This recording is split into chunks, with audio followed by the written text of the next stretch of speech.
Hi, it's Jake at Canadian Cutting Edge.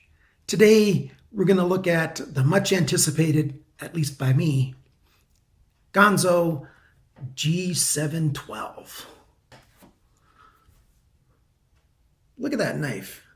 It's got that Persian style kind of look to it,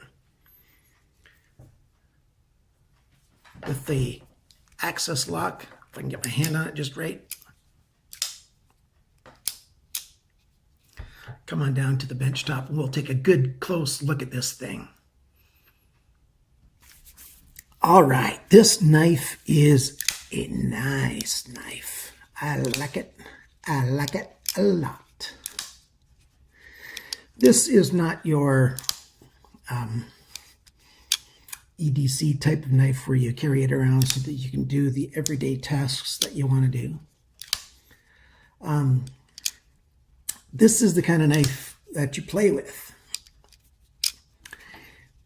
This guy is the collector's toy. It could be an EDC in terms of its capabilities, in terms of its build quality. But, you know, just the style of this thing, especially here in Canada, how am I going to convince a cop that that thing is just for a tool that I'm going to use to open packages and cut down cardboard and stuff like that? You know, it looks like it wants to be a weapon. It looks like it wants to be something that'll cut into some flesh. Doesn't it? Okay, so let's start with this exotic blade. Right there's the name on it. G712 440C steel, just like almost every other Ganzo knife. Nice big swoop.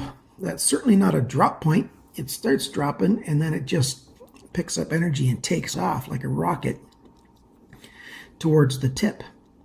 It starts off nice and thick. That's just a little bit over 1/8 of an inch, 4 millimeters or so, and slides on down to the end. It's a flat grind down here, and then coming to the final grind for the cutting edge. Like just about every other Ganzo knife, well, like all the ever 700 series knives I've had, it's come very sharp. It certainly has a huge belly to do all kinds of cutting with. You know, you could use this as a tool if you were a hunter and you were getting game and stuff. This thing could work as a skinner, you know, to clean the, separate the hide from the flesh of, the deer or whatever you're hunting. You know, you can get decent purchase on it. You've got a nice, nice jimping right there on the riser to put your thumb on.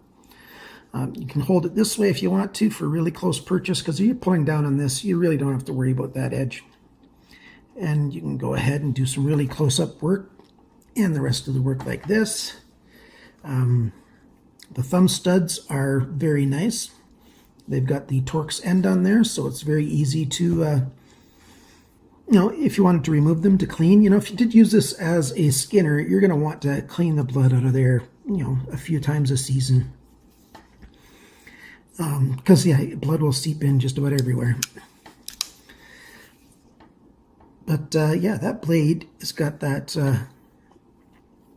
you can see the low polish grind here and then the more high polish there where they've put their name. Then the handle comes down. This is black G10, thick and heavy G10 with, that sort of radius kind of look to it again. And you get really good purchase with that, really good grip. First off, you get these choils here separating the first and second fingers, and then your third and fourth go down there. This thing's not accidentally coming out of your hand unless your hands are freezing cold. But even if your hands are freezing cold, you've got a pretty good grip on them, just because of the way this is built. There's where the clip was. I'll show you the clip. There's one of the screws that came out. And the clip rests right in there. And then you've got this nice clip. It's It's not a totally deep carry because, as you can see, there's a fair bit of knife handle left after you've got the clip there. Not an awful lot. It's more, it's more that it's curving over. If you can see the light, well, if I hold it like this, perhaps more light hits it that way. So your pants pocket will come up to here, and then you've got less than ½ inch sticking out, or right around ½ inch sticking out. Not bad. But I don't like the handle on there for when I'm playing with it, because it gets in the way when... Sorry about that. I was just trying to show you something. It gets in the way of when I pull down the axis lock and let the blade fall. My pinky over here sits right in this area, and I can't get a good spot for my pinky. With the clip on it, I tend to put my pinky over, and then I'm lop the end of it off. And pinkies are pretty sensitive. So since it's not going to be an EDC for me anyways, I'm just going to keep the clip off. So there you go. There's not an awful lot to say about this knife. Oh, you've got Ganzo's axis lock on there. It works just as well as it does on every other knife. Rock solid hold.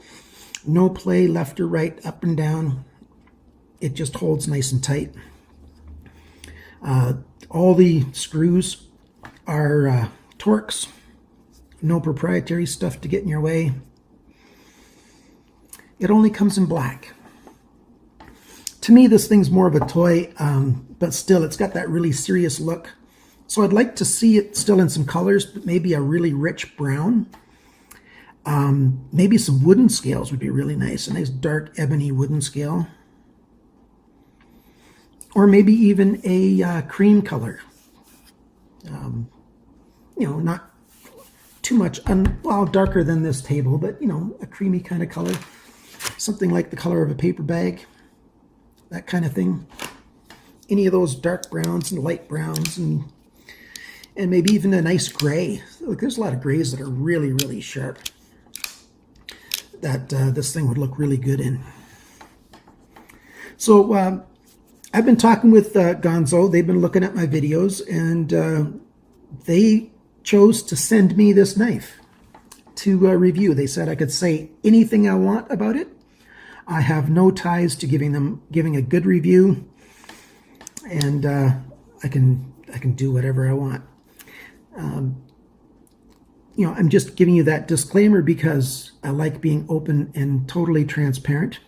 The other knives that you see, if I don't make this kind of claim on it, you know that I bought it, which is, so far all my other knives. Of course, I'm not naive. If I give a terrible review, who knows? They might not send too many more knives.